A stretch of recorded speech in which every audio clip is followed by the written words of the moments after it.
He threw the pen across the mahogany table, laughing as the ink stained the divorce papers. Finally, he smirked, looking at the woman who had cooked his meals and ironed his shirts for 3 years. I'm free from your mediocrity. He thought he was shedding dead weight in pursuit of wealth. He didn't know that the woman calmly sitting across from him wasn't just a housewife. She was the sole heiress to the Blackwood Empire, a private investment fund worth more than the GDP of a small country. And that signature cost him everything. The air in the conference room at Lamb & Watkins on 6th Avenue was cold, sterilized by aggressive air conditioning and the icy silence between the two people sitting at the long glass table. Outside, New York was a grey blur of rain and traffic jams, but inside, Ethan Caldwell felt like he was standing in the sun. He adjusted the cuffs of his custom-tailored suit, a gift from Lila, his new partner in both business and pleasure. He looked at the woman sitting opposite him. Sarah. She looked simple. That was the word Ethan had always used in his head. Simple. She wore a beige cardigan that had seen better days, her chestnut hair pulled into a messy, disheveled bun, no makeup, no jewelry except a simple gold ring on her finger, the one he was about to make her remove. Need a voice? Ethan cut through the silence, sharp and impatient. Are you going to stare at this all day or sign it so we can both move on? Well, more like so I can move on. Sarah looked at the document. The final divorce decree. Are you sure this is what you want, Ethan? Her voice was soft, barely a whisper. It wasn't a plea, it was a strange purr, a kind of calm that Ethan mistook for defeat. He snorted, leaning back in the expensive leather chair. Sarah, let's be realistic. Look at yourself, then look at where I'm going.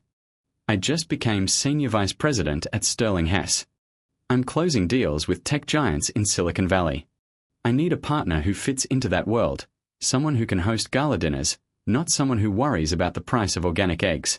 He noticed a flash of something in her eyes. Was it amusement? Sadness? I supported you when you were an unpaid intern, Ethan, she said, tracing her finger along the edge of the paper. I paid for the rent on that basement in Queens. I bought you your first suit. I provided for you. Ethan snapped, slamming his hand on the table. You got a check for alimony, didn't you? $50,000. Take it and open a bakery or whatever women like you dream of. But stop pretending we are equals. You were a stepping stone, Sarah, a convenient and boring stepping stone. His phone vibrated. It was a message from Lila Monroe. Has the dead weight signed yet? Reservation at Vern. Don't be late. I have news on the Obsidian deal. And on the screen, Lila was everything Sarah wasn't. Fierce, ambitious, and the daughter of a real estate magnate. She was the kind of woman who wore Louboutins to breakfast. Sign the papers, Sarah, Ethan said, his voice dropping to a cruel mockery. Do it, and I'll even let you keep the Honda. Sarah picked up the pen. She didn't cry. She didn't scream. She just removed the cap from the cheap ballpoint pen and wrote her name in a smooth, elegant script. Sarah Winslow. She pushed the papers across the table. Here, she said, standing up. She suddenly seemed taller. The beige cardigan no longer looked like a rag, it looked like a disguise she had chosen to wear. You're free. And now you have the life without mediocrity that you wanted. Good luck, Sarah. Ethan, he said, grabbing the papers like they were a winning lottery ticket. Try not to spend those $50,000 in one place. He didn't see her leave. He was too busy texting Lila. Ready. I'm yours. If he had watched her, he would have seen something strange. As soon as Sarah stepped out of the skyscraper and onto the wet sidewalk of 6th Avenue, a convoy of 3 Cadillacs with tinted windows screeched to a halt at the curb. Passers-by stopped and stared. These weren't ordinary cars, they were armored vehicles with diplomatic plates.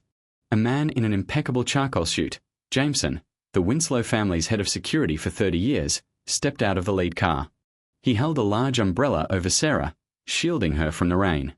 Miss Winslow, Jameson said, bowing his head slightly. Your father has been waiting for the call. Is it over? Sarah pulled the elastic from her hair, letting her chestnut waves fall down her back.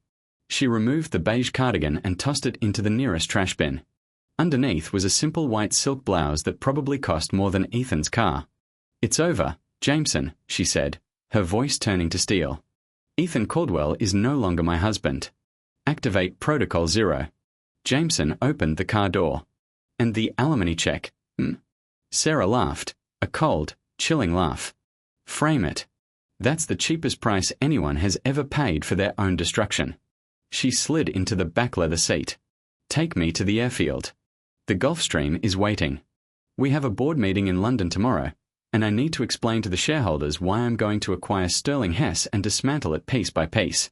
It had been 2 weeks since the divorce. For Ethan, they were the best 2 weeks of his life, or so he thought. Now he stood on the balcony of Lila Monroe's penthouse on the Upper East Side, overlooking Central Park. In one hand, he held a glass of 18-year-old Macallan, in the other, a Cuban cigar. You look like a king, Lila purred, wrapping her arms around his waist from behind. She wore a dazzling red dress, diamonds sparkling on her neck. I feel like a king, Ethan admitted, turning to kiss her. Divorcing Sarah was the best business decision I ever made. I feel lighter without the burden. She was dragging you down, darling, Lila agreed, sipping his whiskey. You're a shark, she was a goldfish. And now you're ready for the big hunt. Ethan nodded. The Obsidian Group was the white whale of the financial world, a private investment firm so exclusive and wealthy that it didn't have a public website. They didn't recruit, they chose. Rumors said they controlled major stakes in everything from aerospace to pharmaceuticals. And word on the street was that the reclusive CEO of Obsidian would be in New York for the Meridian Charity Gala. If I can land that contract for Sterling Hess, Ethan said, his eyes hungry, I'll be more than just a VP. I'll be a partner. I'll be on the cover of Forbes.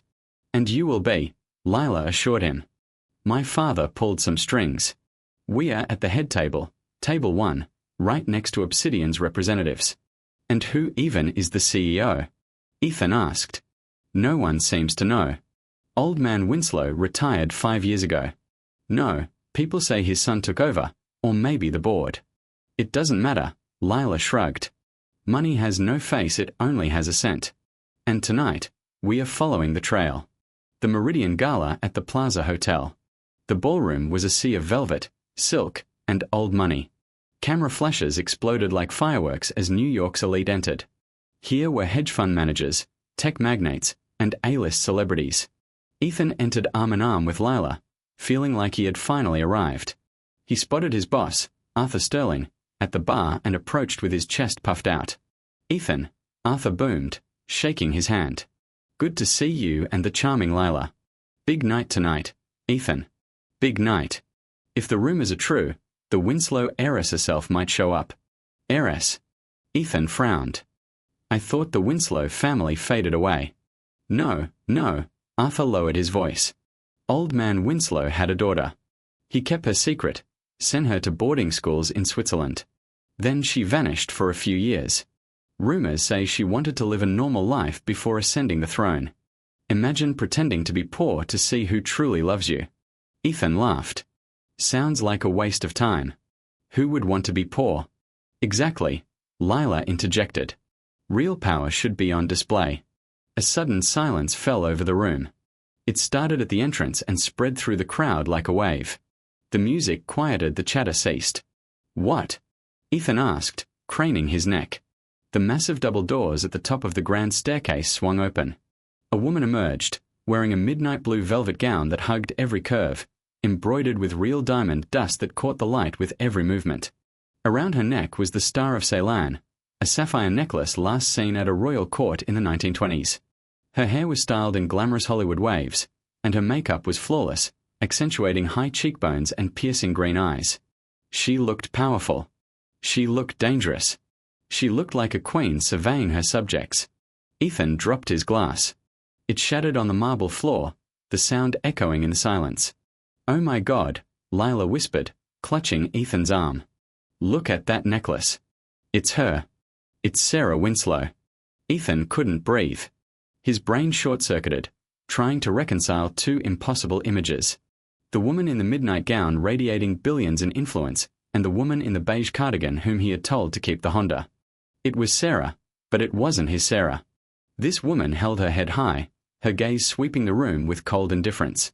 She began descending the staircase, flanked by 4 bodyguards and an entourage of aides. The crowd parted before her like the Red Sea. This is impossible, Ethan muttered, his face draining of color. That's my ex-wife. Arthur Sterling turned to him, his face pale. You what?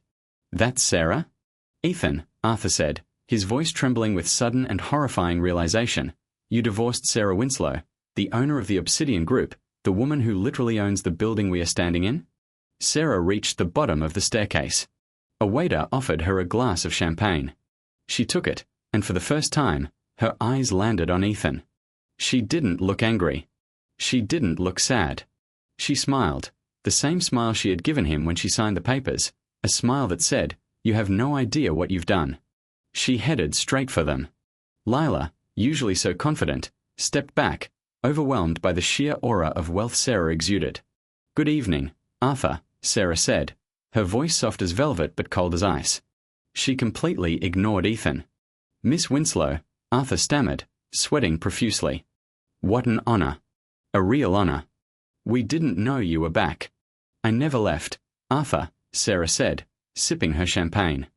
"I was just observing, conducting field research on the decency of the modern man." She finally turned her gaze to Ethan. She looked him up and down, appraising his brown suit with an expression of mild disgust. "Hello, Ethan," Sarah said. Ethan choked. Please." She interrupted him, raising her hand. "Miss Winslow. Sarah, the woman who made you pot roast, no longer exists. You discarded her, remember?" She leaned in closer, so only he and Lila could hear. "I hope you enjoyed the last 2 weeks, Ethan, because this morning I bought Sterling Hess. And that means," she paused, her green eyes gleaming with malice, "I'm your boss. And we need to conduct a very serious performance review." She patted his cheek condescendingly. "Don't be late for work tomorrow. I hate tardiness." She turned and walked away, the train of her gown flowing behind her like liquid night, leaving Ethan to stand amid the shards of his own life. The hangover from the Meridian Gala was nothing compared to the nausea-twisting Ethan's stomach as he stood in the lobby of the Sterling Hess building the next morning. He swiped his badge at the turnstile. Beep. Red light flashed. Access denied. Probably a glitch, Ethan muttered, trying again. He felt the stares of the young analysts, the same kids he had yelled at yesterday for messing up his coffee order. "It's not a glitch, Mr. Caldwell." Ethan turned to see Jameson's stone-faced head of security, who had held the umbrella, standing at the desk. Next to him was a box, a cardboard box. "Jameson, right?" Ethan tried to muster his old arrogance. "Listen, tell Sarah, Miss Winslow, that I need to get up to my office. We have quarterly forecasts to review." "You no longer have an office on the 40th floor," Jameson said evenly. He handed Ethan the cardboard box. "Your personal items have been collected. Your new workstation has been prepared." "New workstation?" Ethan blinked. "I'm Senior Vice President of Sales." "No. As of 8 a.m. this morning," Jameson said. "Follow me." Ethan was escorted not by the executive elevator but by the freight one. They didn't go up to the penthouse, they went down to the 4th floor, the back office where data entry clerks and interns worked, a lawless purgatory of grey cubicles and fluorescent lights buzzing like dying flies. Jameson led him to a desk in the center, not even a cubicle, an open desk visible from all sides. "Here's your assignment," Jameson said, dropping a thick stack of folders on the desk. "Miss Winslow wants a manual review of every expense report you've approved in the last 5 years. She wants every receipt. If there's a discrepancy of even 1 cent, she wants a written explanation." "This is a joke," Ethan laughed nervously, looking around. The employees were watching him. "I'm not doing this. Where's Arthur?" "Mr. Sterling was offered early retirement." A murmur spread. Ethan turned. Sarah was standing in the doorway of the floor. Today, she wasn't in a ball gown, she was in an impeccable white business suit, sharp as a razor, her hair pulled into a strict, flawless ponytail. She looked like a weapon. She strode toward him, the click of her heels the only sound in the room. "Sarah, we need to talk privately," Ethan hissed, lowering his voice. "You can't do this. I'll sue you." "Sue me?" Sarah smiled, leaning on his cheap desk. "With what money? With what grounds? I own the company. I'm restructuring. I found the senior VP position was bloated, full of mediocrity." She used his words. It hit him like a slap. "I brought in $4 million in revenue last year," Ethan retorted.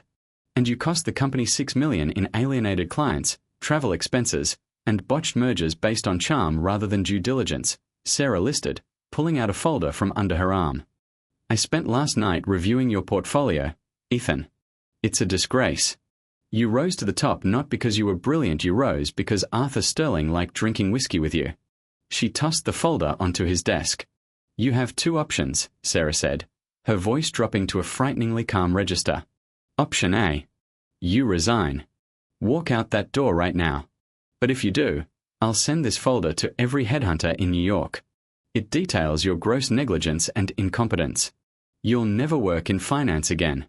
You won't even get a job as a bank teller. Ethan swallowed hard, his throat like sandpaper. And option B? Option B, Sarah's eyes gleamed. You stay. You work for me. You sit at this desk and do the grunt work you think is beneath you. You earn a living proving to me that you're actually worth the air you breathe. Why? Ethan whispered. Why keep me here? Sarah leaned in close. She smelled of expensive jasmine and money, cold and hard. Because, she whispered, I want to see you realize that without me, you're nothing. I carried you for 3 years. Now you'll learn how heavy the world really is. She straightened and addressed the room. Everyone back to work. Mr. Caldwell has a lot of receipts to staple. As she walked away, Ethan sank into the cheap ergonomic chair. It creaked. He looked at the pile of papers. He looked at his phone. Lila, where are you? My card was declined at the spa. Sort it out. He cradled his head in his hands. He was trapped in a glass cage, and Sarah had the only key. 6 p.m. Ethan's eyes burned. He had spent 8 hours staring at spreadsheets, stapling crumpled receipts, and being ignored by 22-year-olds who knew exactly who he was and savored every second of his fall. He left the building exhausted. He needed a win. He needed Lila. He hailed a cab. His corporate car privileges had, of course, been revoked, and gave the address to Lila's penthouse. When he arrived, the doorman who had always greeted him with a smile and good evening, Mr. Caldwell, blocked his path. Sorry, sir, the doorman said, looking awkward. Miss Monroe left strict instructions. You're not on the list. Not on the list. Ethan laughed, a feverish, shrill laugh. I live here, practically. Call her. She's not taking calls, sir. And your suitcases are in the lobby. Ethan shoved past the doorman and saw them. His 3 Louis Vuitton suitcases, standing alone by the concierge desk.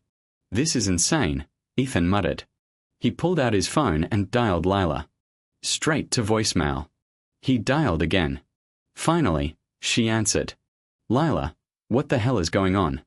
The doorman won't let me up. Ethan, Lila's voice was icy, lacking the purr he was used to. Don't make a scene. It's bad form. You kicked me out? After last night? Especially after last night? Ethan, you didn't tell me your ex-wife was Sarah Winslow. Do you have any idea how dependent my father is on the Obsidian Group? If Sarah decides to call in the loans, my family is ruined. I can't be seen with you. You're radioactive. I'm the same person I was yesterday, Ethan shouted, ignoring the stares from people on the street. We are a power couple, remember? No, Lila corrected. I'm powerful. You were just an accessory.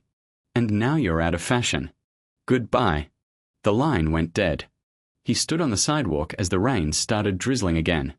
He was homeless. Technically, he still had an apartment in the city, but he had listed it for sale last week, planning to move in with Lila. Now it was furnished with rented furniture and had no electricity. Damn her, he growled, grabbing his suitcases. I don't need her. I don't need any of them. He dragged his luggage to the nearest mid-range hotel, the Marriott. He slapped his Platinum American Express on the counter. Sweet, he demanded. For a week. The clerk typed for a moment, then frowned. She swiped the card again. Sorry, sir. Declined. Try it again, he said. Beads of sweat formed on his forehead. You have a limit of $50,000. The card is reported lost or stolen. The account is frozen, she said softly. Ethan froze. He pulled out his debit card. Declined. He pulled out his backup visa. Declined. He reached for his phone and opened his banking app.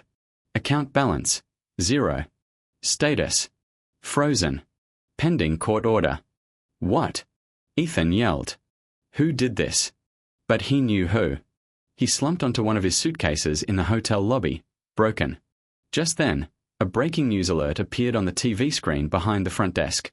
It was a business channel. Breaking news. Obsidian Group announces acquisition of Sterling Hess. New CEO Sarah Winslow vows to root out corporate corruption and embezzlement. On the screen was footage of Sarah at a press conference that day. She looked radiant. Next to her stood a tall, strikingly handsome man with silver temples and cheekbones sharp enough to cut glass. Who is that? Ethan asked the clerk, stunned. That's Nathaniel Roth, the clerk said, not looking up from the screen. The shark from Wall Street. They say he's the only lawyer who never loses a case. And rumors are he's engaged to Miss Winslow.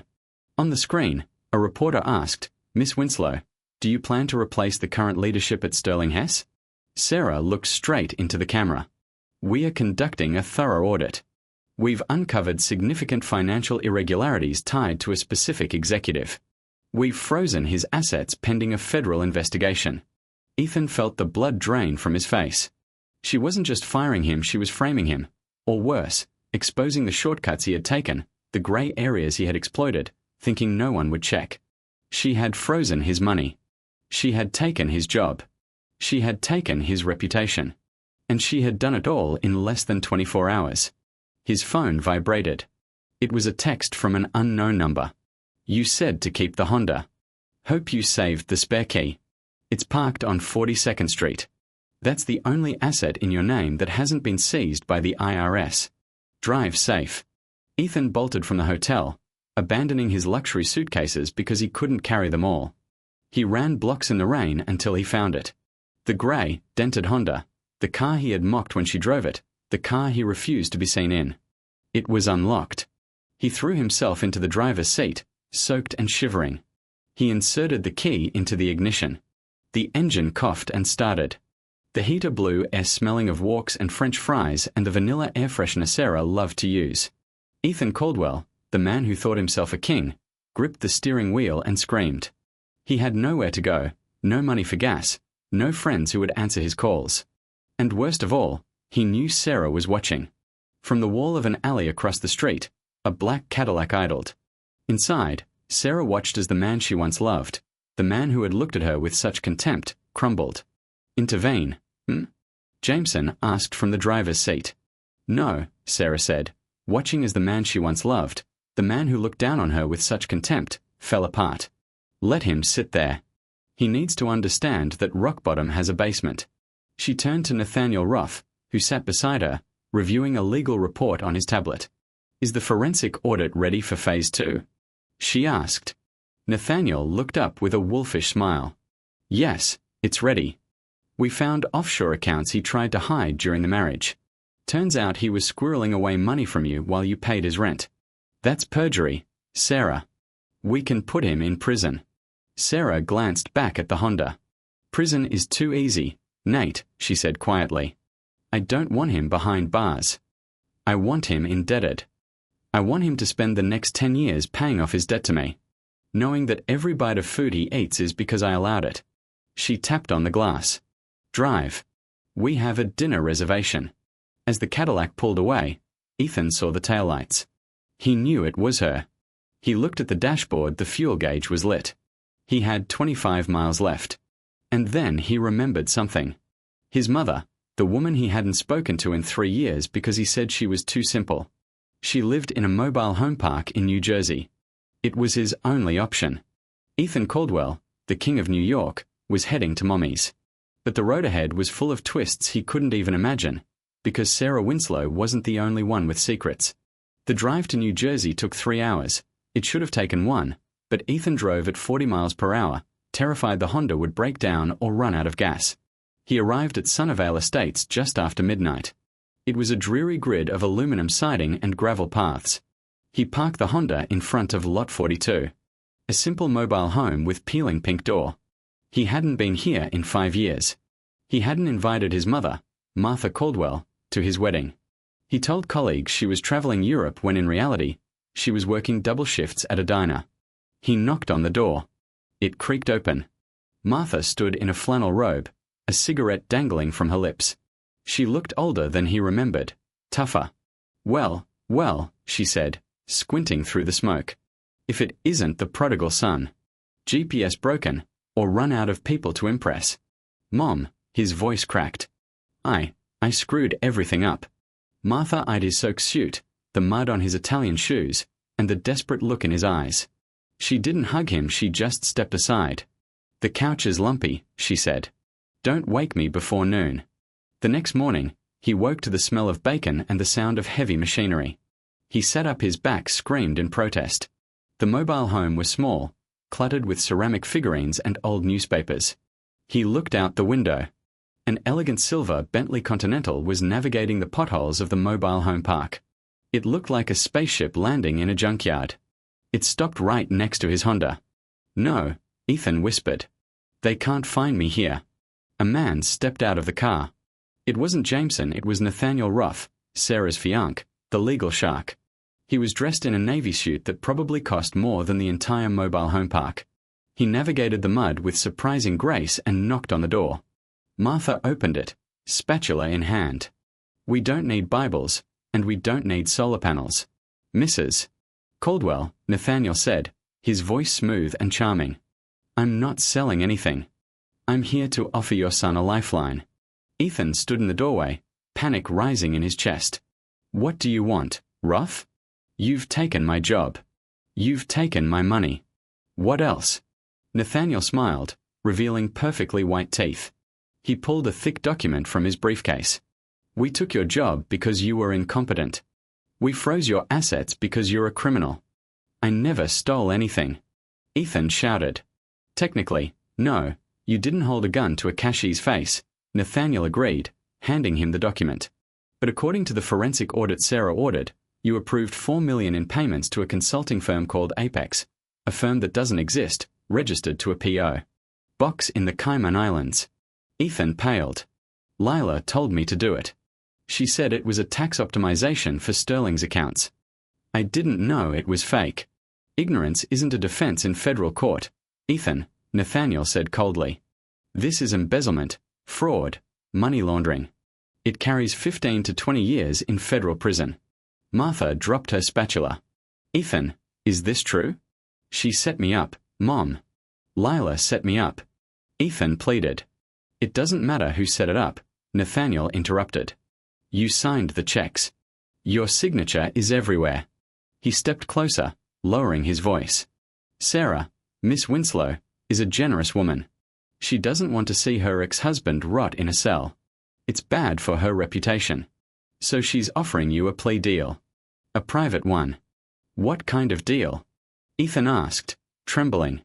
You owe the company $4.2 million, Nathaniel said. You'll work it off. I can't pay that back. It'll take a lifetime.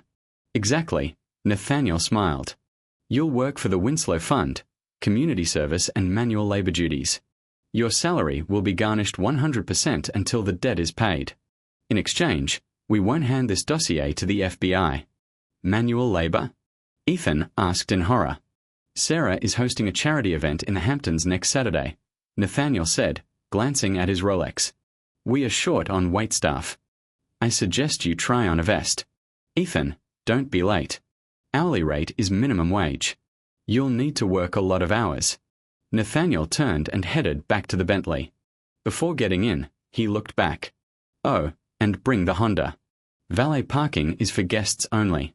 The Winslow estate in the Hamptons wasn't a house, it was a compound, a sprawling white stone mansion overlooking the Atlantic Ocean, surrounded by manicured hedges and guards with earpieces. Ethan Caldwell stood in the service kitchen, adjusting his bow tie. Today, he wasn't in a custom suit, he was in a waiter's uniform that pinched a bit at the shoulders. Tray up. The catering manager shouted. Caldwell, stop daydreaming. Champagne to the East Terrace, now. Ethan grabbed the heavy silver tray laden with crystal flutes. He took a deep breath and pushed through the swinging doors. The party was in full swing. A jazz quartet played softly by the pool. The air smelled of sea salt and money. Ethan kept his head down, weaving through the crowd. He recognized half the guests.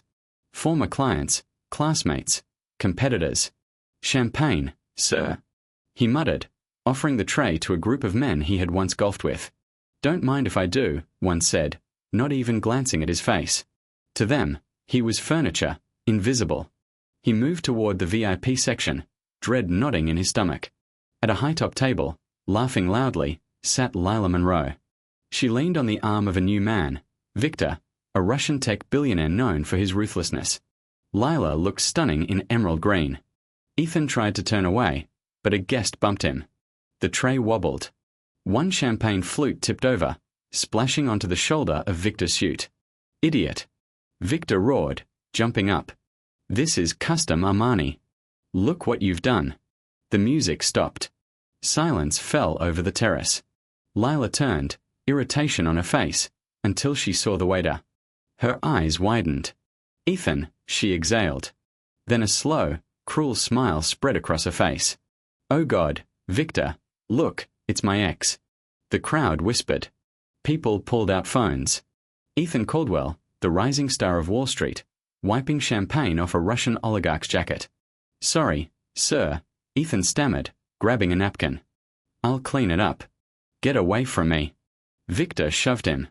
Ethan stumbled back, dropping the tray. Crystal shattered everywhere. Look at yourself, Lila laughed, standing to play to the crowd. I always knew you were a loser, Ethan, but this is pathetic. Already spent all your alimony? I didn't get any alimony, Ethan said through gritted teeth. Because you helped me waive it. And you roped me into the Apex account. Lila, you told me it was legal. Lila laughed even louder. Oh, grow up, Ethan. No one forced you to sign the checks. You were so desperate to impress me, so desperate to be a big shot, you didn't even read the fine print. You were the perfect pawn. She turned to Victor. He's a fraud, darling. Stole millions. I had to dump him before he dragged me down with him. Ethan's fists clenched. He wanted to scream, to tell everyone the truth. Is there a problem here? The voice was soft but carried the weight of a gavel. Sarah Winslow emerged from the shadows, wearing a black tuxedo, simple, elegant, and severe. Beside her stood Nathaniel Roth and two guards. Miss Winslow, Victor said, his tone instantly respectful. This clumsy waiter ruined my jacket. I saw, Sarah said calmly. She approached Ethan, who was on his knees on the floor, picking up shards of crystal. She looked at him for a moment. Ethan thought she was going to fire him, humiliate him further. Instead, she turned to Lila. Miss Monroe, Sarah said, it seems you've dropped something. With a snap of her fingers, Jameson stepped forward and handed Lila a folder. What is this? Lila asked, her smile faltering. That, Sarah said, addressing the crowd, is a transcript of recorded conversations from your penthouse 3 months ago. In it, you discuss with your father how to use Ethan Caldwell's signature to funnel funds from Sterling Hess into your family's failing development projects. The color drained from Lila's face. This is illegal. You can't record me. I own the building, Lila, Sarah said coldly. I own the security system. I own the servers. I own the data. Sarah turned to Victor Cray. Mr. Cray, I wouldn't get too comfortable with Miss Monroe. From my intel, she's planning to pitch you a revolutionary currency scheme tonight. It's a Ponzi scheme. Victor yanked his arm away from Lila as if she were contagious. Leave, Sarah said to Lila, and take your father. My lawyers have already sent the evidence to the district attorney. I suspect you'll soon trade that emerald gown for an orange jumpsuit. Lila looked around the crowd, stared at her with disgust. Her social currency had just plummeted to zero. She fled the party, sobbing. Sarah looked back at Ethan. He was still on his knees, holding broken crystal. He stared at her, astonishment written all over his face. She had saved him. Stand up, Ethan, she ordered. He rose, brushing off the shards. Why? Why did you do that? You hate me. Sarah stepped closer, her green eyes searching his. I don't hate you, Ethan, she said quietly. Hate requires energy. I pity you. You were a blind fool who thought himself a visionary. She gestured to the broken crystal. Clean this up. Then come to the library. We need to discuss the terms of your debt. It seems the principal has changed. Changed? Ethan asked, Yes. Sarah turned to leave. You helped me catch Lila Monroe. That's worth a bonus. But don't think you're free. You're no longer a waiter, Ethan. I have a new job for you. What job? Sarah paused, glancing over her shoulder. My personal assistant. If you want to survive in my world, you'll have to learn from the master. Be in my office at 6 a.m. And for God's sake, burn that polyester suit. As Sarah walked away, Ethan felt a strange sensation in his chest. It was no longer fear. It was respect. He watched Lila's car speed away in disgrace. He watched Sarah, the woman he had divorced, command the room like an empress. That's when he realized the story wasn't over. He had hit rock bottom, yes, but Sarah had just thrown him a rope. The question was, would he use it to climb up or to hang himself? The silence on the 90th floor of the Obsidian Tower was heavy, a physical weight of glass walls. It was 2:14 a.m. New York sprawled below, a grid of twinkling lights that looked deceptively peaceful. But up here, in the rarefied air of the Blackwood domain, there was no peace. There was only the machinery of empire that never stopped running. Ethan Caldwell stood at the espresso machine in the corner of the office, waiting for the extraction to finish. He checked his watch. The dark liquid needed to stop exactly at the 25th second to get the crema Sarah preferred. 6 months ago, Ethan would have laughed at this. He would have called it demeaning grunt work for a man of his caliber. But the Ethan Caldwell who wore custom suits and boasted about closing deals he didn't understand was dead. The man standing in the office now was leaner, tougher, and infinitely sharper. He wore a charcoal suit off the rack, functional, no frills. His eyes were ringed with permanent dark circles, a badge of honor for surviving 6 months as Sarah Winslow's personal shadow. He placed the cup on the saucer. No sugar, temperature exactly 50 degrees. He walked across the plush carpet to the desk where Sarah was working. She hadn't sat down in 4 hours. She paced the length of the room with a tablet in hand, her silhouette framed by the dark horizon. The Bolivian Ministry of Energy just sent revised terms, Sarah said without turning, her voice tense, vibrating with the focus Ethan had learned to read like a barometer. They're stalling, which means someone else is whispering in their ear. Richard Croft. Get him there immediately, Ethan said. He set the coffee on her desk, exactly 7.5 centimeters from her laptop, safe from any potential spill. Sarah turned. Her face was pale, devoid of the makeup for galas and the public armor she wore today. This was the real Sarah, the architect of a $1 trillion portfolio, carrying the weight of thousands of employees on her shoulders. Croft, he's using the lithium crisis, Sarah said, rubbing her temples. If he secures those mining rights, he'll control the EV battery supply chain for the next decade.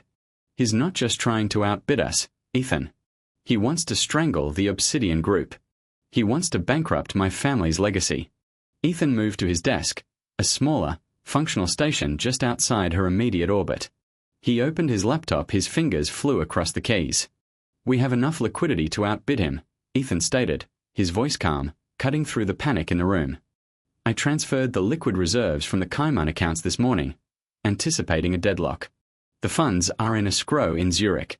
We can authorize a wire transfer the second the market opens. Sarah stopped pacing. She looked at him. For a fleeting second, the Titan mask slipped. She looked at him not as an employee or ex-husband, but as a partner in the trenches. You transferred the reserves before I asked? She asked quietly. I read the geopolitical risk report you dismissed yesterday, Ethan replied, not looking up from the screen. Instability in the region usually leads to demands for larger cash sums. I wanted us ready.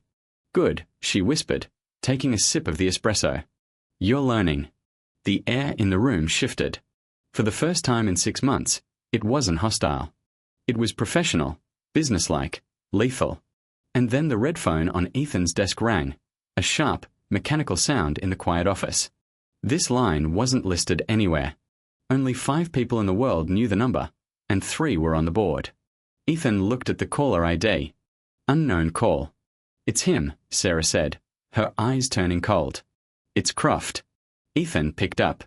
Put it on speaker, Sarah ordered, her voice steel. I want to hear him beg. Ethan hit the button. Coffee for Sarah Winslow at 2 in the morning?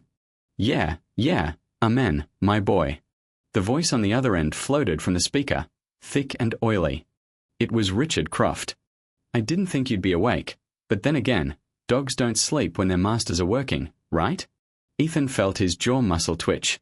He looked at Sarah. She leaned against a desk, arms crossed, her face unreadable. She gestured for him to continue. State your business, Richard, Ethan said firmly. I'm calling not for chit-chat. Croft chuckled. I know she's there, pacing in her ivory tower, panicking about the lithium. I'm calling you, Ethan. I know your situation, Romeo, Croft said. I know she's got you on a leash, making you work off a debt you'll never pay on minimum wage. It's pathetic, seriously, a man with your potential scraping up after the ex-wife who humiliated him. Ethan looked at his hands. They were clean, but he still felt the phantom grime of the trailer park, the champagne glasses he wiped in the Hamptons. Get to the point, Ethan said. The point is, I have a lifeline, Croft said, lowering his voice to a conspiratorial whisper. I need the encryption key to the secure server, the one holding the geological surveys for the adjacent sector. You have access to her passwords, right? Ethan, you're the keeper of the keys. The temperature in the room seemed to drop. Sarah didn't move, didn't sigh, just watched Ethan with eyes frighteningly devoid of emotion. And what do I get? Ethan asked. Freedom, Croft said. I'll wire $5 million to an anonymous account in Singapore within 10 minutes of getting the key. And I'll unleash my legal team to shred any debt agreement you signed with Winslow. You can walk out of that tower tonight, Ethan. You can get your life back, the suits, the cars, the women. You can be the king of New York again. $5 million. The number hung in the air. It was enough to disappear, enough to never look at a spreadsheet again, enough to reclaim his pride. Ethan looked at the phone, then at Sarah. He thought about the last 6 months, thought about the grueling 18-hour days. But he also thought about the brilliance he had witnessed. He had seen Sarah fight not for numbers, but for the survival of her family's legacy. He realized that the king of New York he once was had been a fraud, a hollow suit of charm and invisible money from Sarah. The man he had become now, this man was exhausted, broke, but useful. For the first time in his life, he was truly competent. He understood he didn't want the money, didn't want the easy out. He wanted to be the man who could be in this room at midnight and hold the line. Ethan leaned toward the speaker. You have a fundamental misunderstanding of the situation, Richard, Ethan said, his voice steady and calm. And what is that? Croft asked. You think I'm here because I have to be, Ethan said. But you can't buy loyalty you haven't earned. And frankly, Richard, you can't outbid me. He paused, letting the silence stretch. Go to hell. Ethan jabbed the end call button. The line went dead. Silence returned to the room, louder than before. Sarah let out a long, slow breath. She walked to the window, gazing at the city she owned. You knew he'd call, Ethan said, realizing. Croft's a predator, Sarah said, her back to him. He smells weakness. He decided you were the weak link in my armor. Decided everyone has a price. She turned. I had Jameson tapping the line from the security center downstairs. If you'd taken the offer, if you'd typed even one character of that password, Jameson would have walked through that door. Ethan finished for her. And I'd be in federal holding by dawn. Admitted, Sarah said. This was a test. The final test. In this world, competence is commonplace. Loyalty is the only currency that matters. She reached into her jacket's inner pocket and pulled out a folded sheet of paper. She walked to Ethan's desk and dropped it on the keyboard. Ethan picked it up. It was the debt agreement, the document that had chained him to the Winslow Fund for the last 6 months, outlining the $4.2 million he owed. On the front, in red ink, bold letters stamped 3 words. Paid in full. Ethan stared at the paper, his hands trembling slightly. I don't understand. The principal isn't paid off. The numbers don't add up. Math doesn't matter, Sarah said, her voice soft but firm. You just saved this company billions by refusing to sell us out. Consider the debt paid for services rendered. She returned to her desk and sat, lacing her fingers. You're free, Ethan. Officially, legally. You can take your Honda North out of the garage and never come back. I'll even write you a reference letter. You can go sell bonds or real estate or whatever you think will make you happy. She paused, her green eyes locked on his. Or, she continued, you can stay. The salary will be adjusted to match your position as chief of staff. The hours will be brutal, the pressure excruciating. I'll never, ever, let you forget who sits in the big chair. But, she gestured to the horizon, to the empire of lights below, you'll be part of something real. You'll help me build the future. Ethan looked at the door. The exit sign glowed green in the dark. It was the way out, to an easy life. Then he looked at the woman at the desk, the woman he had mocked, the woman he had underestimated, the woman who had taken him apart only to show him how to rebuild himself. He took the document marked paid in full, folded it neatly, and tucked it into his pocket. He sat at his desk and opened his laptop. The Bolivian market opens in 3 hours and 45 minutes. Miss Winslow, Ethan said quietly. If we want to crush Croft, we need to restructure the bid by opening bell. A small, almost imperceptible smile touched the corner of Sarah's lips. It wasn't a smile of affection, it was a smile of recognition, of like recognizing like. Brew the coffee, Ethan, she said, pulling her tablet closer. Black, no sugar. Right away, Ethan replied. They were no longer husband and wife. They were something far more dangerous. A team. And as the sun began to rise over the New York horizon, Ethan Caldwell realized that for the first time in his life, he was exactly where he belonged. My friends, the terrifying truth about the Winslow divorce. Ethan Caldwell thought he married a boring housewife, but in reality, he signed his own ego's death warrant. He learned the hard way that real power doesn't need to shout, it just signs the checks. What do you think about Sarah's final decision? Did Ethan deserve redemption, or should she have left him in the gutter? Share your theories in the comments. I count each one. If you enjoyed this twisted story of revenge, wealth, and betrayal, please hit the like button. It really helps the channel grow. And don't forget to subscribe and hit the bell so you never miss the next dramatic tale. Until next time, remember,